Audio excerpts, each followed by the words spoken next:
Investir malin, une émission présentée par Alexandre Brunet et Gaëtan Lefebvre, cofondateurs du site construire-sa-retraite.com. Bonjour à toutes et à tous investisseurs malins, voici l'heure de votre rendez-vous mensuel consacré aux investissements immobiliers sous toutes leurs formes. Et lors de ce rendez-vous, nous proposons de décrypter avec l'aide de notre invité une thématique sur l'immobilier afin de vous donner les meilleures astuces et stratégies, évidemment. Et si vous vous intéressez à l'immobilier, vous vous êtes peut-être dit que l'un des moyens d'obtenir un meilleur rendement, ce serait d'acheter en gros. Un peu comme lorsque vous achetez une cagette de pommes et que vous la payez moins cher, plutôt que d'acheter 1 kilo seul. Alors vous aurez plus de pouvoir de négociation. C'est la même chose avec les appartements. Vous les payez moins cher à l'unité lorsque vous en achetez plusieurs. Et pour nous parler de cet investissement malin, voire très malin, j'ai eu le plaisir d'accueillir Étienne Broye, conseiller en gestion de patrimoine et fondateur du blog indépendancefinancière.fr, spécialisé dans l'investissement dans les immeubles de rapport. Étienne Broye, bonjour, merci d'avoir accepté notre invitation. Pouvez-vous nous dire en 2 mots ce qu'est un immeuble de rapport ? Bonjour Alexandre. En fait, c'est assez simple. C'est dès le moment où on a 2 lots, c'est-à-dire 2 appartements, il s'agit d'un immeuble et c'est généralement quelque chose qu'on ne connaît pas. Oui. Donc, pour résumer un petit peu, un immeuble, c'est tout ce qui n'est pas en copro. Donc, D'accord. En gros, ça va être, on va prendre un lot complet avec 2, 3, 5, 100 appartements. Ça Voilà. peut être aussi autre chose. Ouais. Donc c'est pas forcément une barre de 6 étages avec 40 lots. Hein, non. D'ailleurs, on ne cherche pas ça, quelque part. Alors, finalement, même si ça reste quelques lots, ça doit coûter une fortune. C'est pas à la portée de n'importe qui. Il faut un budget important. Comment ça se passe ? Alors, tout dépend de là où on achète. Évidemment. Là, on est à Paris. Oui. Donc, j'avoue qu'acheter un immeuble, ça va être un petit peu compliqué. Ouais. Cash encore plus. Donc, mais il faut savoir qu'un immeuble, ça peut commencer autour de 50 000 euros. On peut avoir en province Un immeuble, 50 000 des immeubles euros. avec 2-3 lots à partir de 50 000 euros. Il y a eu des immeubles que j'ai vu passer à moins de 50 000 euros. D'accord. Et qui étaient tout à fait en état. Ce n'étaient pas des immeubles à rénover. Vous allez sûrement conserver l'adresse pour vous, peut-être. Voilà, je tiens ça secret. Je vous transmettrai ça. Alors, évidemment, on voit bien l'avantage de l'achat en gros qui génère un rendement meilleur, je l'indiquais en introduction. Mais y en a-t-il d'autres ? J'imagine que oui. Des avantages, en fait, il y en a plusieurs. Le premier que je vois, et c'est celui que je mets vraiment en priorité, c'est la souveraineté. Quand on investit, l'objectif numéro 1, c'est d'avoir une maîtrise sur son patrimoine. Si on investit dans 5 appartements, dans 5 copros différentes, on va se retrouver finalement piégé. Oui. On n'aura pas la main du tout, ni sur les frais à faire, ni sur ce qu'on veut faire, ni sur les travaux à réaliser. Résultat, en fait, on va être piégé par un syndicat ou une copropriété. Mmh. Donc, le principal avantage, c'est tout simplement d'avoir la main sur le patrimoine totalement. Et donc ça, c'est valable pour les petits, les gros immeubles, et c'est vraiment l'objectif numéro 1. Le deuxième, je dirais, le plus important, c'est le fait que si vous achetez un immeuble, il n'y a personne d'autre que des investisseurs qui vont l'acheter. Donc, si vous avez un immeuble avec 4 appartements, vous ne serez pas en concurrence avec les familles, pas en concurrence avec le petit jeune qui veut aller faire ses études dans une certaine ville ou quelqu'un qui veut y habiter. Donc, pas de concurrence, ça veut dire aussi des prix plus faibles, moins d'investisseurs et donc forcément on négocie mieux. D'accord. Donc, voilà. Mais les concurrents sont des investisseurs, donc voilà. Des professionnels, donc des réflexes probablement à avoir et être beaucoup plus vif qu'un investissement traditionnel. Il faut être plus vif, mais comme ça part moins vite, un coup de cœur sur une maison, quelqu'un qui rentre dans une maison, il veut l'acheter, il y va, il fait une offre tout de suite, il y a le coup de cœur et il ne réfléchit pas trop au niveau investissement. Quelqu'un qui va investir pour le long terme, pour pouvoir faire une certaine rentabilité, il va prendre un peu plus son temps. Donc ça, c'est en notre faveur. D'accord.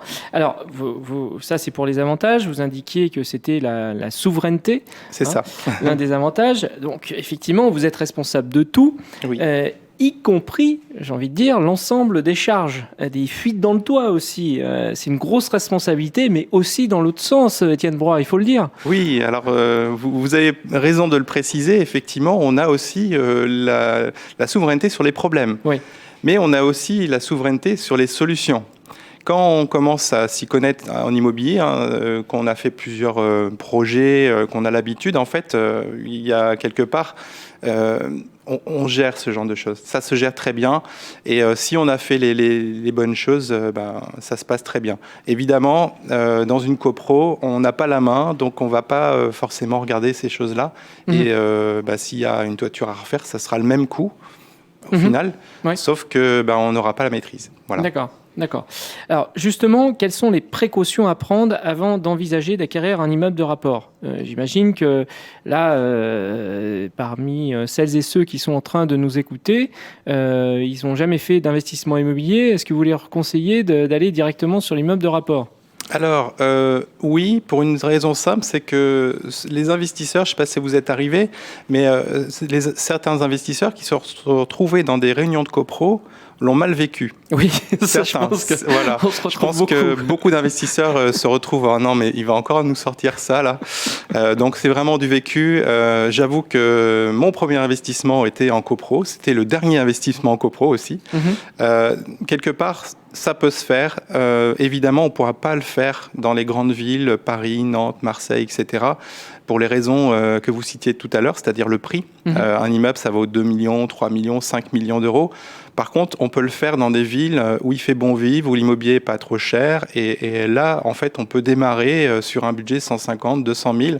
C'est le prix d'une maison dans beaucoup de villes de province. Donc, ce n'est pas excessif. Et donc, moi, c'est ce que je conseille, c'est de vraiment partir sur un immeuble au départ, parce qu'on n'aura pas ce problème de mauvaise expérience, on va dire.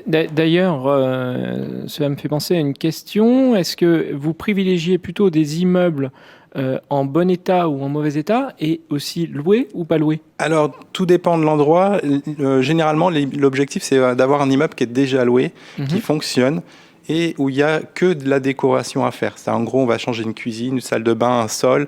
Ce n'est pas des gros travaux. Ça permet de se rassurer sur les chiffres. On a un historique. Exactement. On permet tout simplement de ne pas se planter, parce que si on a un immeuble complet à rénover, on a oublié quelque chose, c'est tout de suite 50 000 euros de plus. Ouais. Alors que si c'est que la décoration, de la peinture, etc., c'est vite fait.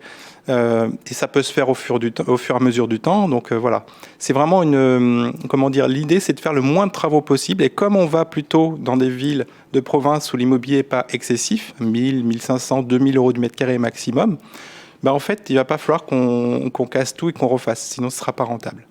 Alors justement, j'ai envie de vous poser cette question. L'immobilier, on ne sait pas nécessairement comment il va évoluer. À court terme, à moyen terme, à long terme. Imaginons qu'on achète un immeuble dans cette fameuse ville de province dont vous ne nous donnerez pas le nom, manifestement. Il y en a beaucoup. Voilà, il y en a beaucoup.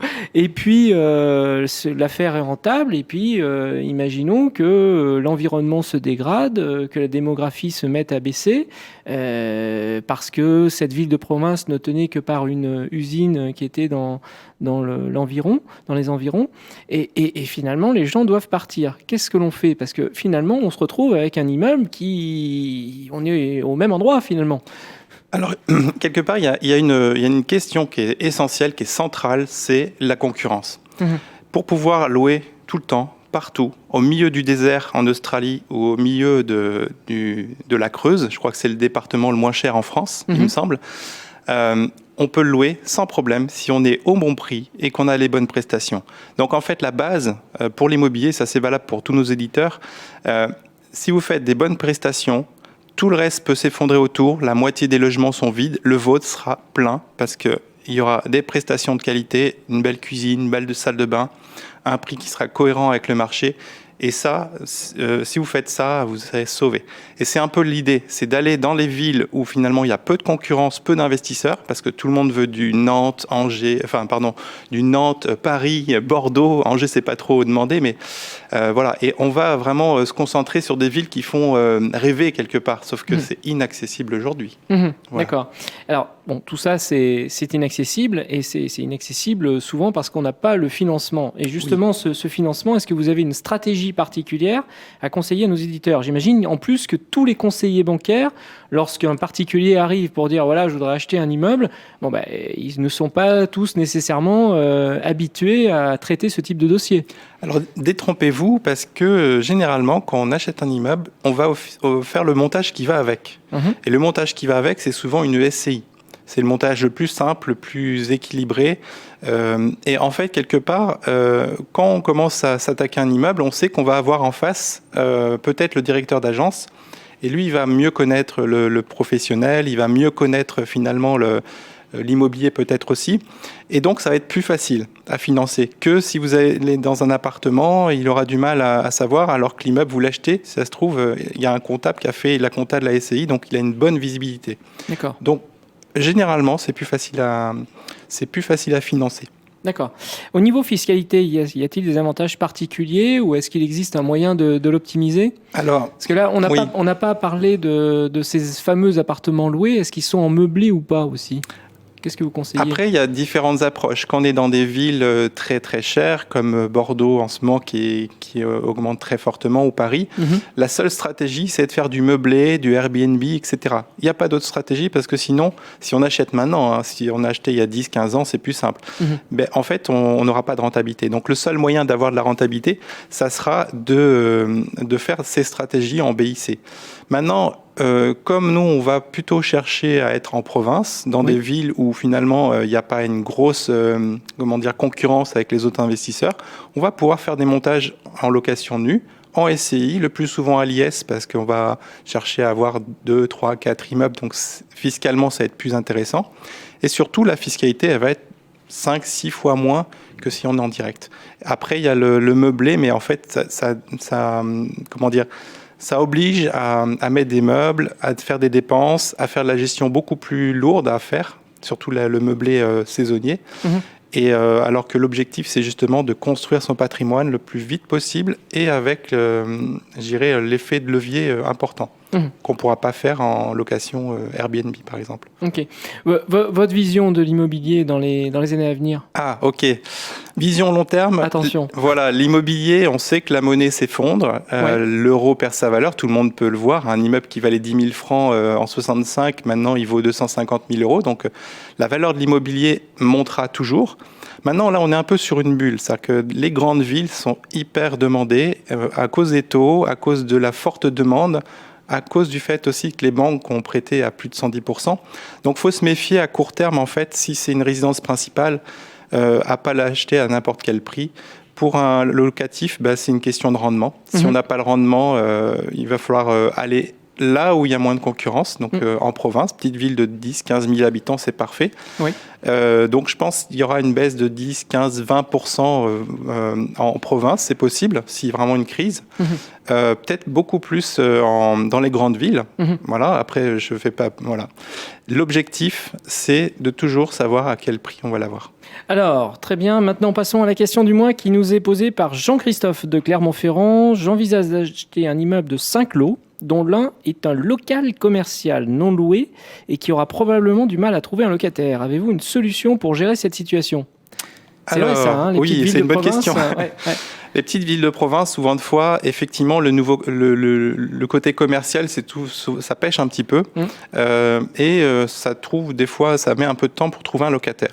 Donc, l'astuce consiste à acheter l'immeuble avec de l'habitation au-dessus, de tout calculer la rentabilité uniquement sur ce qui rentre et de garder, en fait, ce commercial comme si c'était vide. D'accord. Si on le rénove, qu'on le propose à un prix qui est intéressant, en fait, il va trouver preneur. C'est souvent une question de prix. Hein. Tout est une question de prix.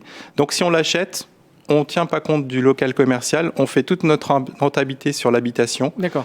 Et après, ce sera potentiellement du bonus. Exactement. Bien. Merci Étienne Broye. Nous rappelons à nos auditeurs que vous êtes conseiller en gestion de patrimoine, spécialisé dans l'investissement dans les immeubles de rapport et que vous administrez le site indépendancefinancière.fr et que vous proposez tout un éventail de formations en ligne. Quant à nous, nous vous donnons rendez-vous le mois prochain pour découvrir un nouveau thème. En attendant, vous pouvez nous retrouver sur le site construire-sa-retraite.com dans lequel vous pourrez découvrir plein d'investissements malins. N'oubliez pas, demain c'est décidé d'aujourd'hui, ne passez pas à côté des bonnes occasions en suivant les bons conseils de nos invités. Merci Étienne. Merci Alexandre. Investir malin, une émission présentée par Alexandre Brunet et Gaëtan Lefebvre, cofondateurs du site construire-sa-retraite.com.